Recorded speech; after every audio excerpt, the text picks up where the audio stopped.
کہہ بھی دوں گا. خوش آمدید کہتے ہیں جناب علی آپ کو ایک بار پھر نشریات میں.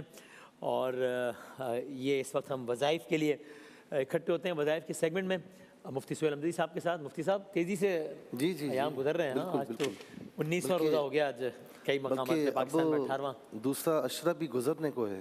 اللہ اکبر اللہ اکبر. وقت کم ہوتا ہے مجھے اندازہ ہے, اور پھر وہ ہر گزرتے دن کے ساتھ سیگمنٹس کے ٹائم تھوڑے سے اور کم بھی ہو جاتے ہیں, تو میں اس لیے لمبی بات کرنے کے بجائے چلتا ہوں سیدھا آپ لوگوں کے ایک سوال کی جانب. چلائیں سوال چلائیں. السلام علیکم. وعلیکم السلام. کیسے ہیں آپ؟ طبیعت ٹھیک ہے الحمدللہ. سر مجھے یہ بتا دیں کہ جیسے کہ مائگرین ہوتا ہے آدھے سر کا درد, اس کو ٹھیک کرنے کا کوئی وظیفہ ہے تو وہ بتا دیں, کیونکہ مجھے مائگرین آدھے سر کا درد جو ہے نا وہ بہت ہوتا ہے اور برداشت سے باہر ہوتا ہے بالکل. یہ بہت لوگوں کا مسئلہ ہے مائگرین, بہت لوگوں کا. میرا خود بھی ہے واقعاً. اچھا سر درد تو ہوتا ہے, اور پھر مائگرین تو کبھی کبھار ہوتا ہے, بہت سخت ہوتا ہے. اللہ اکبر. جی اللہ اکبر. بسم اللہ الرحمن الرحیم. صلی اللہ علیہ وعلی آلہ واصحابہ وبارک وسلم. سب سے پہلے تو میرے بھائی ٹینشن لینا چھوڑیں. صحیح ہے. ہاں خیر ہے. کام ہوتے رہیں گے, اپنا کام پابندی سے کریں, ٹینشن لینا چھوڑیں. صحیح ہے. اچھا یہ خاص طور پر ان کو بھی ہوتا ہے وسیم بھائی کہ جو ہر چیز میں نا سر پر لے لیتے ہیں, ٹینشن لیتے ہیں. جی گھر میں یہ کیسے ہوگا گھر میں بیٹھے ہوئے تو گھر والوں کا دماغ بھی خراب کریں گے, خود بھی دماغ خراب کریں گے. ایسی یہ چیز یہاں پر کیوں ہے, ایسا کیوں نہیں, ایسے کیوں نہیں ہے, ایسے کیوں نہیں. ہاں اگر یہ چھوڑیں گے نہیں تو ہوتا رہے گا. ٹھیک ہے, یا پڑھائی بہت زیادہ کرتے ہیں تو تھوڑا سا اس کا وقت رکھ لیں. اور دوسرا یہ کہ ایک بڑا پیارا وظیفہ جو حضور نبی کریم صلی اللہ علیہ وسلم کی زبان اقدس سے نکلا ہوا ہے, اور باقاعدہ یہ صحابہ کہتے ہیں کہ جب کسی کو تکلیف ہوتی تھی چاہے جسم کے کسی حصے پر, تو ہم ہاتھ رکھ کر نا دم کیا کرتے تھے, تو اللہ تبارک و تعالیٰ اس تکلیف سے نجات عطا فرماتا تھا. الفاظ یہ ہیں اعوذ باللہ, اس کو لکھ لیجئے اگر ہو سکے تو, اعوذ باللہ وقدرتہ من شر ما اجد واحاذر.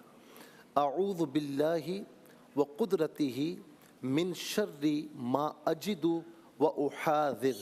واحاذر واو حمزہ ہا الف ذال اور را. اس کا ترجمہ یہ ہے کہ میں پناہ چاہتا ہوں اللہ کی اور اس کی قدرت کی, ہر چیز کے شر سے جو میں پا رہا ہوں, اور جس کو میں چھوڑنا چاہتا ہوں اس کے شر سے میں پناہ مانگتا ہوں. تو یہ درد کے مقام پر, جس مقام پر درد ہے نا, پورے سر میں تو ظاہر یہ نہیں ہوتا نا, یہ تو مائگرین ایک حصے میں ہوتا ہے, وہاں پر سیدھے ہاتھ کی ہتھیلی اس طرح رکھ کر آپ نے یہ 7 مرتبہ پڑھنا ہے, اور اول آخر درود شریف کے ساتھ اگر ایک مرتبہ میں تھوڑا سا افاقہ نہ ہو تو دوسری مرتبہ پھر 7 مرتبہ اس طرح کریں. اگر دوسری مرتبہ بھی افاقہ نہ ہو تو تیسری مرتبہ پھر کریں. میں نے کئی مرتبہ یہ کیا ہے, اللہ تبارک و تعالی افاقہ عطا فرماتا ہے. اچھا جی واہ واہ کیا بات. ٹھیک. جلدی سے میں سوال بھی کر لیتا ہوں. یہ ٹنڈو آدم سے ہے, ایک خاتون کا سوال جن کے شوہر کا انتقال ہو گیا ہے, دیور وراثت میں سے حصہ نہیں دے رہے, بلکہ مجھے بچوں کے ساتھ گھر سے بھی نکالنے کی کوششوں میں ہیں, کچھ وظیفہ بتائیے. یہ جو دیور حضرات ہیں نا, شوہر کے بھائی, یہ ان کے انتقال کے بعد ایسے بڑے بن جاتے ہیں, ہر چیز میں اپنا حق جتاتے ہیں.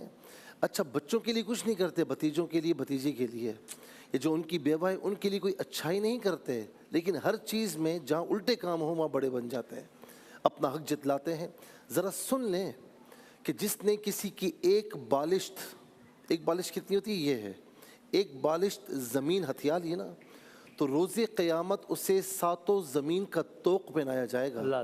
برداشت کر سکتے ہیں تو کیجئے, جو دل آئے کریں, اور برداشت نہیں کر سکتے تو خدا کے واسطے ان کے حال پر بھی رحم کریں اور اپنے حال پر بھی رحم کریں. اور یہ میں سنا کہ غصبی جگہ پر تو نماز بھی ایسا ہی ہے. جی بالکل مکروہ تحریمی ہے, جائز نہیں ہے. اگر آپ کو پتہ ہے کہ یہ مغصوبہ زمین ہے تو آپ وہاں پر نماز نہیں پڑھ سکتے, کسی اور مقام پر پڑھیں آپ. یعنی آپ یہ دیکھیں اس پہ آپ کا حق ہی نہیں ہے. یہ تو آپ نے غصب کی ہوئی ہے, ایک طرح سے چوری ڈاکہ مارا ہوا ہے آپ نے. میں اسی بات کو وسعت دے دوں کہ میں نے ایک جگہ غصبی لی اور اس پہ کوئی مقدس جگہ بنا دی, مسجد بنا دی, نہیں چلے گا نا. نہیں جی, وہ جس وقت بھی آئے گا جس کی زمین ہے اس کو حق حاصل ہے. آپ یہ نہیں کہہ سکتے نماز ہو رہی ہے یہ اوپر تک مسجد ہے, اللہ تعالیٰ کو پتہ ہے کہ تو نے ہتھائی ہوئی ہے, تو نے غصب کی ہوئی ہے تو لہٰذا ایسا کچھ بھی نہیں ہوگا. اللہ اکبر. غصب کی ہوئی زمین کا یہی حکم ہے. اگر مسجد بھی بنا دی بعد میں مالک آئے, اگر وہ کہے کہ ٹھیک ہے بھائی میں چھوڑ دیتا ہوں, اس کی مرضی ہے, لیکن وہ چاہے تو اس کو لے سکتا ہے, وہاں سے مسجد کو ہٹا سکتا اللہ ہے. اکبر, اللہ اکبر, اللہ اکبر. اور دوسرا یہ کہ میری بہن آپ پریشان نہ ہوں, جب کوئی اکیلا ہوتا ہے نا اس کے ساتھ میرا رب ہوتا ہے.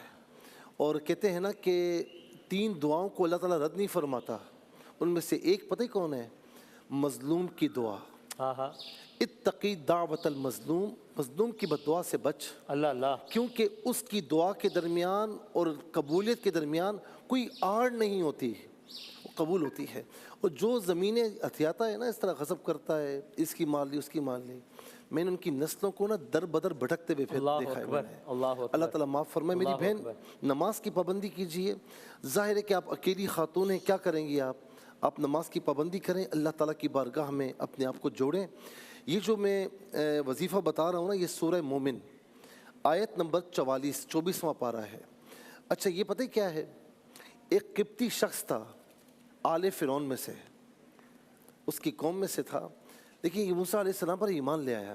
اچھا, ہاں ہاں ہاں ہاں ہاں. اور پتہ ہے آپ کو, اس کے دربار میں کھڑے ہو کر موسیٰ علیہ السلام پر ایمان لانے کا اظہار بھی کیا, اللہ تعالیٰ کی توحید کو بیان کیا. یعنی ایک خدائی کا دعویٰ کرنے والے بادشاہ کے سامنے یہ سیسا پلائی ہوئی دیوار اکیلا شخص کھڑا ہو گیا. یہ وہی جس کو مومن آل جی فرعون جی, کا مرد یہ وہی؟ مومن, ہاں, مرد ہاں, مومن. ہاں. اس کا نام بھی کہیں ذکر نہیں ہے. واہ واہ واہ. یہ کہا گیا یہ قبطی شخص تھا, لیکن یہ بالآخر بھی موسیٰ علیہ السلام کے ساتھ دریا پار کر گیا تھا. ہاں ہاں. کہتے ہیں اس کے پیچھے فرعون نے 1000 سپاہی چھوڑے, یہ کہیں نکل گیا جنگل میں, اللہ. اور وہاں پر یہ نماز پڑھ رہا ہے. جب سپاہی وہاں پر پہنچے تو وہ ڈر سے پیچھے ہٹ گئے.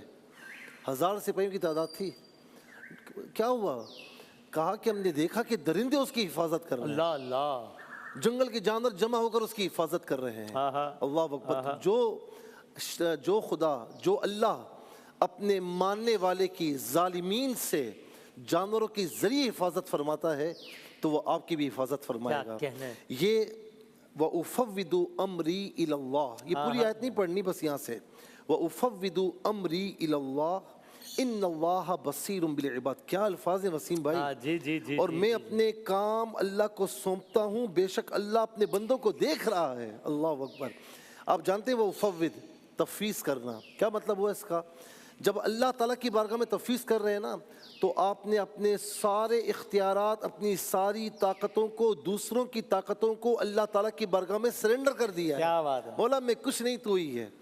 تو یہ آپ نے ہر نماز کے بعد 11 مرتبہ پڑھنا ہے, ترجمے کو دیکھ کر, مد نظر رکھ کر, اور اپنا حال سامنے رکھیں اللہ کی بارگاہ میں. کیا بات ہے. اولا ختیمہ درود شریف. آپ دیکھیں کہ ظالم کیسے بے بس ہوتے ہیں. کیا بات ہے. دوسرا یہ کہ ارحم الراحمین, ہاں. یہ اللہ تعالیٰ کا صفاتی نام ہے.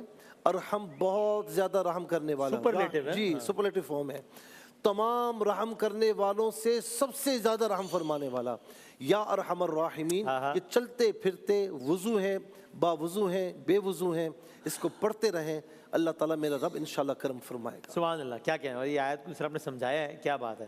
سبحان اللہ, بہت شکریہ, بہت نوازے میں جناب. آپ کو بتاؤں کہ یہ میں پڑھتے ہوئے نا رو پڑا تھا. یہ ہائے ہائے ہائے. میرا رب کیسا ہے. واہ واہ واہ واہ. وَفَوِّضْ أَمْرِي إِلَى اللَّهِ إِنَّ اللَّهَ بَصِيرٌ بِالْعِبَادِ. کیا کہنا ہے. سبحان اللہ. بہت شکریہ جناب قبلہ مفتی سلیم دئی صاحب. ہم بریک کے بعد آتے ہیں نعتیہ مقابلے کے ساتھ انشاءاللہ.